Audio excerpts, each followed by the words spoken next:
Time speed distance చాప్టర్లో same concept third case. First case ఏం చెప్పాము, రెండు స్పీడ్స్లో ఏదో ఒక స్పీడ్ ఇస్తాడు. వన్స్ మీట్ అయిన తర్వాత వాటి డెస్టినేషన్కి వెళ్ళే టైమ్స్ రెండు T1 T2 ఇస్తాడు. అలాంటప్పుడు relation S1/S2 is equal to √T2/T1. నేను క్లియర్గా కాన్సెప్ట్ ఎక్స్ప్లెయిన్ చేశాను, సమ్ కూడా సాల్వ్ చేశాను. ఇది కేస్ 1. కేస్ 2 ఏం చెప్పాను, స్పీడ్స్ ఇవ్వడు. స్పీడ్స్ ఇవ్వకుండా వన్స్ మీట్ అయిన తర్వాత వాటి డెస్టినేషన్కి వెళ్ళే టైమ్స్ ఇస్తాడు.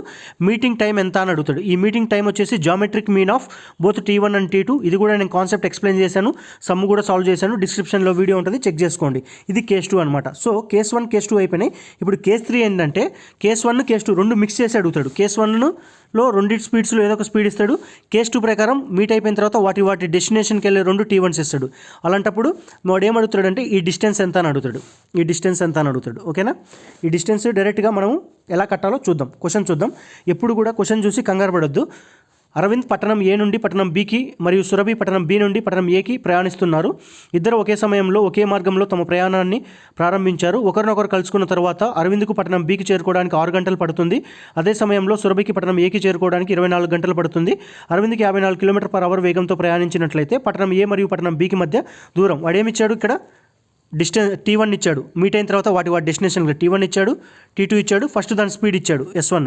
ఓకేనా? ఇప్పుడు డైరెక్ట్గా మనం మీటింగ్ పాయింట్ T తీసుకుందాం. T ఏమవుతుంది, నేను ఆల్రెడీ ఎక్స్ప్లెయిన్ చేశాను.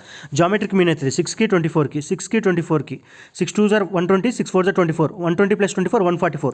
ఇది √144 అయింది. √144 ఏమవుతుంది 12. అంటే 12 గంటల తర్వాత ఇద్దరు మీట్ అవుతారు అన్నమాట. మీట్ అయ్యి మందు కొడితే నేనేం చేయలేను, మీట్ అయ్యి వెంటనే వెళ్ళిపోతారు. సో ఫస్ట్ మనోడికి అరవింద్కి ఎంత టైం పట్టిద్ది, అక్కడ నుంచి 12 hours పడుతుంది మీట్ అవ్వడానికి. నెక్స్ట్ వాడి డెస్టినేషన్ రీచ్ అవ్వడానికి 6 hours. టోటల్ 18 hours పడుతుంది మనోడికి వాడి డెస్టినేషన్కి రీచ్ అవ్వడానికి. సో వాడి స్పీడ్ ఎంత ఇచ్చాడు 54 km/h. ఇప్పుడు వీడిని టైం పట్టింది, టైము ఇంత స్పీడ్తో మల్టిప్లై చేస్తా, స్పీడ్ ఎంత 54. ఇప్పుడు వాడికి టోటల్ డిస్టెన్స్ వస్తుంది. ఇప్పుడు చూడండి, టోటల్ క్యాలిక్యులేషన్ చేయాల్సిన అవసరం లేదు, లాస్ట్ డిజిట్ వెరిఫై చేయండి. 84 × 2 డైరెక్ట్గా వచ్చింది. 2 ఇక్కడ లేదు. నేను టోటల్గా మల్టిప్లై చేస్తానంటే 18 5 times 900, 18 4 times 72, 900 + 72 972. ఓకేనా? టోటల్ 3 కేసెస్ చూసుకోండి. Case 1 case 2 case 3. కేస్ 1 వచ్చేసి రెండు స్పీడ్స్లో ఏదో ఒక స్పీడ్ ఇస్తాడు. మీట్ అయిపోయిన తర్వాత వాటి డెస్టినేషన్ టైమ్స్ ఇస్తాడు. అప్పుడు S1/S2 = √T2/T1. రెండో కేసులో స్పీడ్స్ ఇవ్వడు, రెండు డెస్టినేషన్స్ రీచ్ అయ్యే T1 T2 ఇస్తాడు. Meeting time T = √T1 × T2. Geometric మీను అది అప్లై. థర్డ్ కేసులో ఏం చేస్తాడు, స్పీడ్స్ ఇస్తాడు, మీట్ అయిపోయిన తర్వాత టైమ్స్ ఇస్తాడు, డిస్టెన్స్ అడుగుతాడు.